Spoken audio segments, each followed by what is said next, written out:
जी अस्सलाम वालेकुम नाज़रीन, मैं हूं तालिब हुसैन अपने प्रोग्राम तरक्की पसंद के साथ। पाकिस्तान के फॉरेन एक्सचेंज रिजर्व तेज़ी से डिप्लीट हो रहे हैं। कल जो अदाद-ओ-शुमार जारी हुए उसके मुताबिक $4.5 अरब पाकिस्तान के स्टेट बैंक के पास है और 6 अरब जो है कमर्शियल बैंकों के पास है। टोटल मिला के 10.5 अरब है, जो कभी 23-24 अरब के करीब थे आज से साल डेढ़ साल पहले।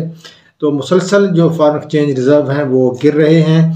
PDM की गवर्नमेंट 11 अप्रैल को आई थी और उसकी आने की वजूहत भी यही थी कि जो मुआशी सूरत हाल थी तहरीक इंसाफ से वो संभल नहीं रही थी और फिर ये प्लान बनाया गया कि PDM का जो है नो कॉन्फिडेंस मूवमेंट लाएगी। ज़ाहिर है उसमें एक इस्टेब्लिशमेंट भी यही चाहती थी और हुकूमत इस तरीके से रवाना हुई।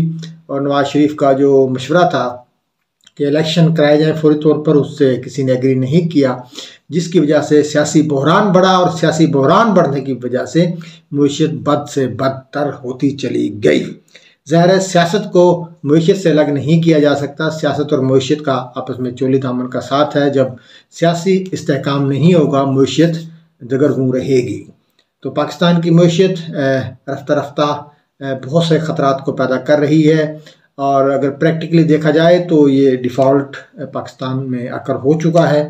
हुकूमत इसका जो है ऐलान नहीं कर रही और मतलब हुकूमत कह रही है कि हम जो रेगुलर पेमेंट कर रहे हैं जो भी इंटरनेशनल बैंक्स की हैं वो बात ठीक है। पिछले दिसंबर के अंदर पहले हफ्ते में हमने $1 अरब की पेमेंट की जो बॉन्ड्स के रिलेटेड थी और जनवरी में भी पहले हफ्ते में हमने तकरीबन $1 अरब की पेमेंट की है जो मुख्तलिफ बैंक्स की थी, जिसमें UAE के बैंक और दीगर ममालिक के बैंक, दोस्त ममालिक की जो फंडिंग थी $1 अरब जो हमने पे की है और 31 मार्च तक हमने $8 अरब जो है वो देना है। और उसमें जब तक चीज़ें रीशेड्यूल नहीं होंगी फ्रेंड्स कंट्रीज़ की, इसमें ज़्यादा पोर्शन फ्रेंड्स कंट्रीज़ का है, UAE है, चाइना है, सऊदी अरेबिया है मेजर। तो अगर ये रोल ओवर नहीं होती तो मज़ीद क्राइसिस बढ़ सकता है और पाकिस्तान को ख़तरात में घिर सकता है पाकिस्तान। तो कोशिशें हो रही हैं रोल ओवर की। सऊदी अरब से $3.5 अरब का जो है पैकेज वो चल रहा है। हुकूमत एयरपोर्ट्स कतर को देना चाहती है इन्वेस्टमेंट के लिए 20 साल के लिए। चाइना से भी रोल ओवर की बात हो रही है। लेकिन ये सारी चीज़ें, ये सारे ममालिक जो दोस्त ममालिक हैं वो एक ही बात कह रहे हैं कि पहले आप IMF के पास जाएं। जो IMF का नवा जायज़ा है, रिव्यू है, उसको आप पूरा करें और IMF से अपना जो है वो बहाल करें चीज़ें। उस वक़्त तक दोस्त ममालिक पैसे नहीं देंगे और अभी कोशिशों में तेज़ी आई है। शहबाज शरीफ साहब ने IMF के लोगों को फ़ोन किया है उनकी इंतज़ामिया से और जो पाकिस्तान के जो आर्मी चीफ़ हैं वो जो नेशनल सिक्योरिटी की मीटिंग है उसके बाद वो रवाना हो गए सऊदी अरेबिया, UAE, वहाँ से होते वापस पहुँचेंगे। उसके बाद शहबाज शरीफ साहब जो जनेवा जा रहे हैं जहाँ पर डोनर ममालिक की कॉन्फ्रेंस है, जनेवा से वापसी पे वो UAE जाएंगे। तो जनेवा में साइड लाइन मीटिंग IMF की भी होगी, पाकिस्तान के जो फिनेंस के पर्सनल हैं उनके साथ वहाँ पे नेगोशिएशन होंगी। तो पाकिस्तान को डिफ़ॉल्ट से बचाने की कोशिशें जारी हैं। मैं ये नहीं कहता कि पाकिस्तान डिफ़ॉल्ट कर जाएगा, यकीनन दोस्त ममालिक इसके रेस्क्यू को आएंगे, इसको बचाएंगे। पाकिस्तान का डिफ़ॉल्ट होना किसी के मफाद में नहीं है, किसी भी इंटरनेशनल ताकत के मफाद में नहीं है। लेकिन ये जो मौजूदा सूरत हाल है इंतहाई शर्मिंदगी की सूरत हाल है, इस पर हम बारहा बात कर चुके हैं। इसके ज़िम्मेदारान सब हैं। इसमें मौजूदा हुकूमत भी है, इमरान खान की हुकूमत भी है, ज़रदारी साहब की हुकूमत भी है, मुशर्रफ की हुकूमत भी है, फ़ौज भी है, इस्टेब्लिशमेंट, सब इसके ज़िम्मेदार हैं। सब ने इसमें अपना हिस्सा डाला है। हमने पिछले 30-40 साल से कोई कंक्रीट पॉलिसी नहीं बनाई। ये म्यूज़िकल चेयर का जो खेल है 1985 से हम खेल रहे हैं, 85, 88, 90, हर 2-2.5 साल बाद हमने सियासत में एक तूफ़ान बर्पा करना होता है। अपनी आर्टिफिशियल जमातें बनाते हैं, आर्टिफिशियल सियासत होती है, आर्टिफिशियल लीडर पैदा करते हैं, जिसकी वजह से मसाइल बढ़ते जा रहे हैं। दूसरा सबसे बड़ा हमारा स्टेक डिफेंस का है। डिफेंस पे हमारे अखराजात बहुत ज़्यादा हैं। पहले डिफेंस नंबर 1 पे होता था, अब ये है कि कर्जे ले लेकर हमने कर्जे ले लेकर हमारा जो सूद है वो सबसे बड़ा खर्चा हो गया है। डेट रिटायरमेंट हमारा सबसे बड़ा खर्चा हो गया है और डिफेंस दूसरे नंबर पर चला गया है। तो इस वजह से पाकिस्तान की मईशत संभल ले रही। हमने इस मुल्क को इंडस्ट्रियल कंट्री नहीं बनाया, मतलब इस मुल्क में ऐसी सनतें नहीं लगी जिससे एक्सपोर्ट बढ़े। इंजीनियरिंग सेक्टर ने ग्रो नहीं किया। हमारी तवज्जो सिर्फ इंपोर्ट पे रही और शॉर्ट टर्म थी बिल्कुल।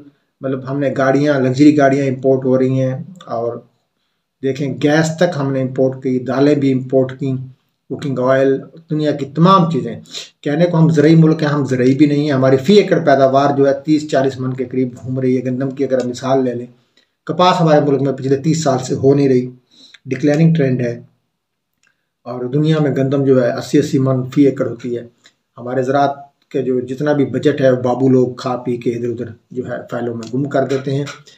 और जब तक हमारी एक्सपोर्ट नहीं बढ़ेगी, हमारे मुल्क में एक्सपोर्ट कैसे बढ़ेगी, जब तक हमारा टेक्सटाइल सेक्टर फुली ग्रो नहीं करेगा, यहाँ पर कॉटन पैदा हो और वो कॉटन से जो है यहाँ पे कपड़ा बने, बाहर जाए। अभी होता क्या है कि कॉटन टेक्सटाइल की बहुत सारी चीज़ें हम इंपोर्ट कर रहे होते हैं। और इसी तरीके से इंजीनियरिंग सेक्टर से आपकी यहाँ मशीनरी बने, दूसरे ममालिक को एक्सपोर्ट हो। इसी तरह सर्विसेज भी एक्सपोर्ट होंगी ज़ाहिर इंजीनियरिंग से। आपके लोग वहाँ इरेक्शन के लिए, मशीनरी के इंस्टॉलेशन के लिए जाएंगे। जिस तरह इंडिया के लोग यहाँ आते हैं, जो स्कैंडल भी आपको याद है कि नवाज शरीफ की मिल का उन्होंने कहा जी वहाँ पर जासूस आ गए इंडियन, बेसिकली वो इंडियन इंजीनियर्स थे जो वहाँ पर थे। बहुत सारे सेक्टर्स में इंडिया जो है वो टेक्निकल और फाइनेंशियल जो टेक्निकल सपोर्ट वो देते हैं। और पाकिस्तान को भी ऐसा ही करना है। आईटी में रेवोल्यूशन की ज़रूरत है, इंपोर्ट कम होनी है, जो चीज़ें बाहर से बन के यहाँ आती हैं वो यहाँ बननी है। इसके साथ साथ मिनरल्स की एक्सप्लोरेशन होनी है, और जो मिनरल्स की एक्सप्लोरेशन के साथ साथ हमने ज़राअत में जो है वो वर्टिकल ग्रोथ करनी है। जब तक ये चीज़ें नहीं होंगी, फॉरेन एक्सचेंज रिजर्व आपका नहीं बढ़ेगा। दुनिया में ट्रेड के लिए आपको डॉलर चाहिए, रुपया नहीं चाहिए। आप जितना टैक्स इकट्ठा कर लें वो तो आपके करंट एक्सपेंडिचर के लिए ज़रूरी है, मगर इंटरनेशनल ट्रेड के लिए आपको फॉरेन एक्सचेंज चाहिए जो सिर्फ एक्सपोर्ट से आ सकता है। तो इस पर हमारी तवज्जो कभी नहीं रही, और इस वक्त जो आपके रिज़र्व गिरते गिरते $4.5 अरब डॉलर तक आ गए हैं, उसमें अब एक दूसरे को इल्ज़ाम देने की बजाय एक जो है मुतफ़िक़ा लाहेअमल बनाया जाए। तमाम सियासी जमातें एक मुआशी रेड लाइन भी बनाएं कि हमने इसको क्रॉस नहीं करना। उस वक्त तक पाकिस्तान के मसाइल हल नहीं हो गए जब तक चार्टर ऑफ इकोनॉमी नहीं होगा। मुफ्ता इस्माइल साहब जो हैं वो बातें कर रहे हैं आजकल इसहाक डार के खिलाफ। ज़ाहिर है उनके अपने ग्रीवेंसेस हैं, उनके साथ ज़्यादती तो हुई, वो भी वही काम कर रहे थे जो उसको इसहाक डार ने आके किया है। मगर इसहाक डार चूँकि नवाज शरीफ के करीबी हैं और वो आ गए ज़्यादती मुफ्ता इस्माइल के साथ, मगर ब्रॉडर इंटरेस्ट में उनको थोड़ा सा इस वक्त जो है बातें इस तरह की नहीं करनी चाहिए डिफ़ॉल्ट वगैरह की, क्योंकि वो एक रिस्पॉन्सिबल आदमी है। क्योंकि इससे पाकिस्तान की बदनामी होती है, पाकिस्तान के बारे में गैर यकीनी सूरत हाल पैदा होती है। इमरान खान को भी नहीं करनी चाहिए, और सबको मिल करके इसका हल निकालना चाहिए। कॉन्फिडेंस बिल्ड करना चाहिए हुकूमत का कॉन्फिडेंस बिल्ड होगा तो तमाम चीज़ें आगे चलेंगी। देखिए सियासत उस वक्त तक आगे नहीं बढ़ेगी जब तक इदारे जो है पीछे नहीं जाएंगे। अभी आप देख लेना कि पहले जनरल बाजवा साहब इमरान खान के दौर में जाते थे, दौरे करते थे पैसे मांगने के लिए, बाद में इमरान खान जाते थे। अब जनरल आसिम मुनीर साहब गए हैं, तो ऐसा क्यों करना पड़ता है हमें? ज़ाहिर है जब वो लोग इस तरह के दौरे करते हैं वो समझते हैं कि हमारे आने से पैसे आते हैं, इनकी क्या औकात है, तो फिर सियासी निज़ाम कमज़ोर होता है और ये मौका आप खुद देते हैं। जब तक आप चार्टर ऑफ इकोनॉमी नहीं करेंगे, अपनी रेड लाइन डिफाइन नहीं करेंगे, उस वक्त तक पाकिस्तान के हालात अच्छे नहीं हो सकते। तो नाज़रीन दुआ कीजिए कि ये जो टेम्परेरी बहरान है, इस वक्त का जो बहरान है ये हल हो, आर्जी तौर पर भी हल हो और फिर लॉन्ग टर्म बुनियादों पर भी काम होना चाहिए।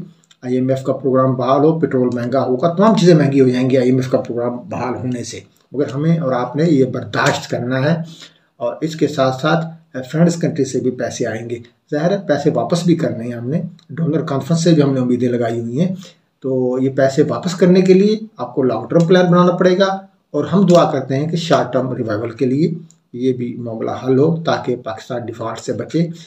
फैक्ट्रियाँ बंद हो रही हैं, बेरोज़गारी बढ़ रही है, ज़ाहिर है फैक्ट्रियों का माल नहीं आ रहा, फैक्ट्रियाँ बंद हो रही है, शट डाउन पे जा रही हैं और हज़ारों लोग बेरोज़गार हो रहे हैं। महंगाई तो होश रुबा हो गई है। मुर्गी का गोश्त आज 570 रुपये था लाहौर के अंदर, ठीक है। आटा जो है वो नायाब हो चुका है, कहीं 7,000 रुपये मन है, कहीं 8,000 रुपये मन है।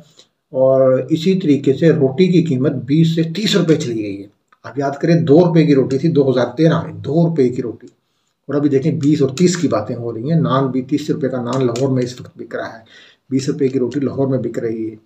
तो ये कहते हैं बलूचिस्तान में तो 30 रुपये की रोटी हो गई है। तो ये अफरा तफरी का आलम है, लोग एक दूसरे को मारना शुरू हो जाएंगे, लूट मार शुरू हो जाएगी अगर हुकूमत ने आर्जी तौर पर बंद नहीं बांधा। लेकिन मुझे उम्मीद है कि इंटरनेशनल कुव्वतें, हमारे दोस्त ममालिक इसमें हेल्प आउट करेंगे, क्योंकि पाकिस्तान का डिफ़ॉल्ट कर जाना किसी के मफाद में नहीं है। एक एटमी मुल्क है, अगर ऐसा हो गया तो बहुत ख़तरनाक इसके नताइज होंगे। नाज़रीन, इंशाल्लाह होप फॉर द बेस्ट। अल्लाह हाफिज़।